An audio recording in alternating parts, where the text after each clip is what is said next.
ગયા છીએ અમારા ટાઉનશીપના શંકર ભગવાનનું મંદિર છે વિશ્વા મંદિર.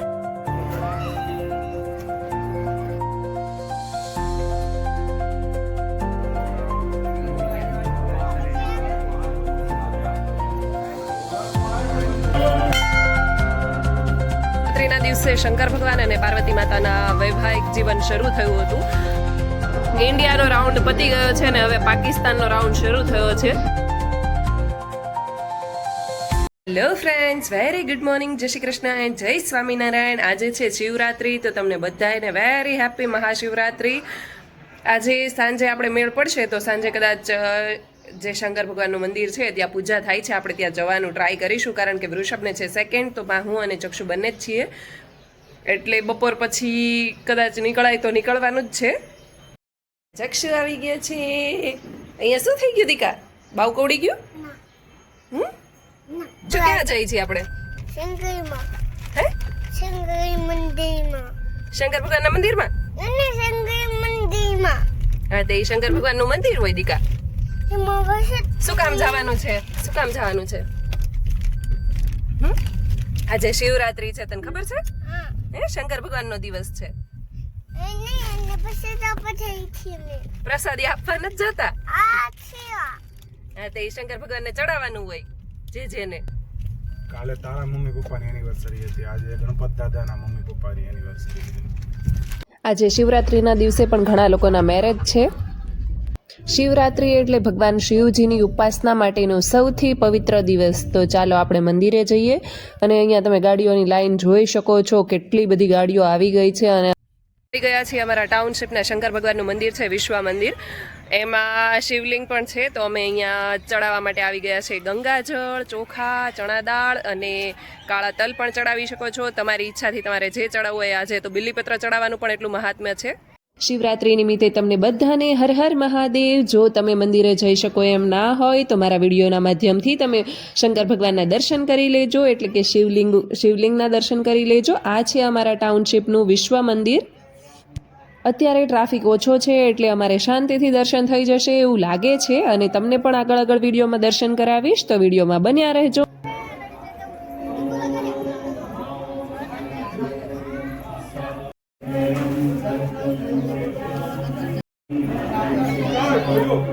શિવલિંગની સામે બેઠેલો આ પોઠિયો એટલે કે નંદીજી એનું વાહન માનવામાં આવે છે. એના કાનમાં કહેવામાં આવતી વાત બધી જ ડાયરેક્ટ શંકર ભગવાન સુધી પહોંચે છે એવું માનવામાં આવે છે. નમઃ શિવાય,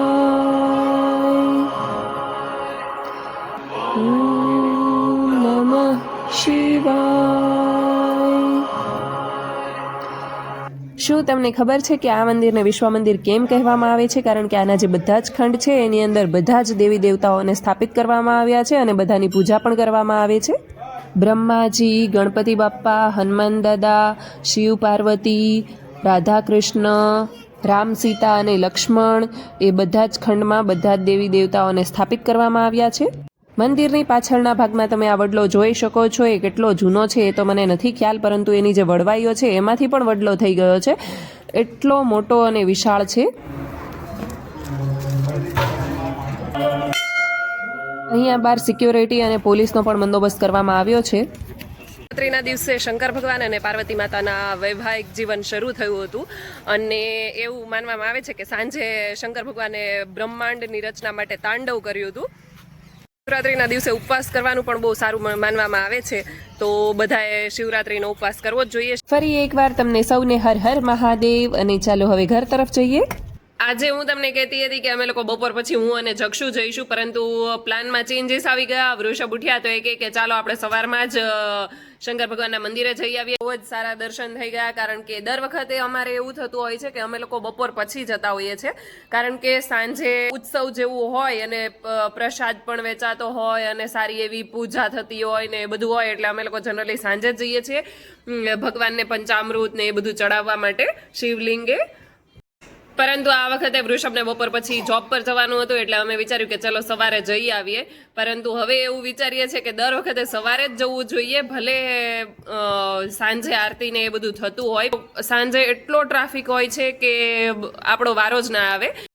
આવીને લંચ બનાવી નાખ્યું હતું અને જમી લીધું છે અને વૃષભ તો અત્યારે જતા પણ રહ્યા છે. બપોરના 2:45 થવા આવ્યા છે અને હવે જક્ષુને સુવડાવી દઈશ.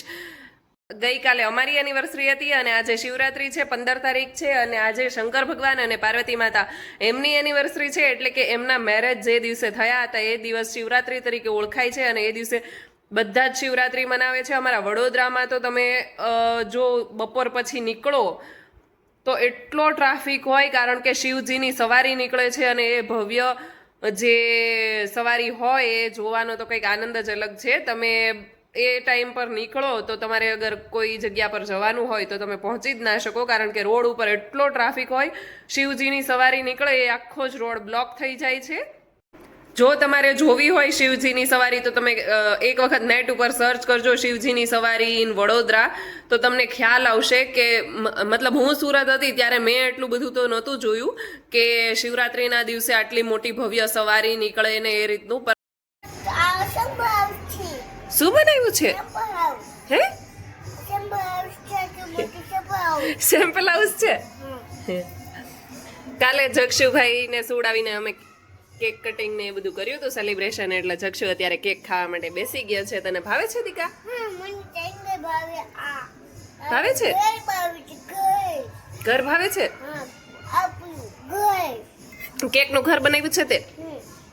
સન્ડે છે તો અહીંયા જુઓ સ્ક્રીન મૂકી છે અને અહીંયા બધા છોકરાઓને ચેર લઈને બેસાડી દીધા છે. લાગે છે કે થોડી જ વારમાં કંઈક એને મૂવી બતાવવાના હશે, થોડું અંધારા જેવું થાય પછી મૂવી શરૂ કરશે.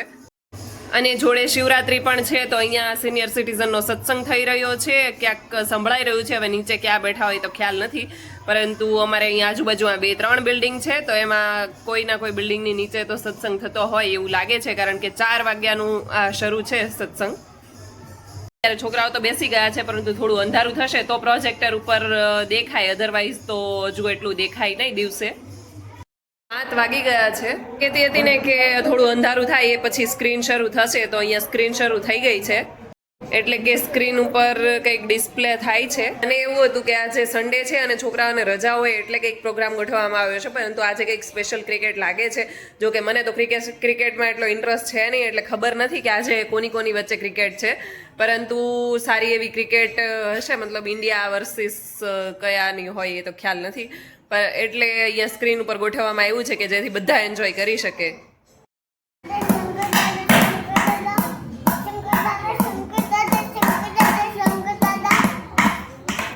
શું કે છો તું? શું બોલતો ઢોલ વગાડ છો? આજે શિવરાત્રીના દિવસે જક્ષુ શંકર દાદા કરતો ઢોલ વગાડે છે.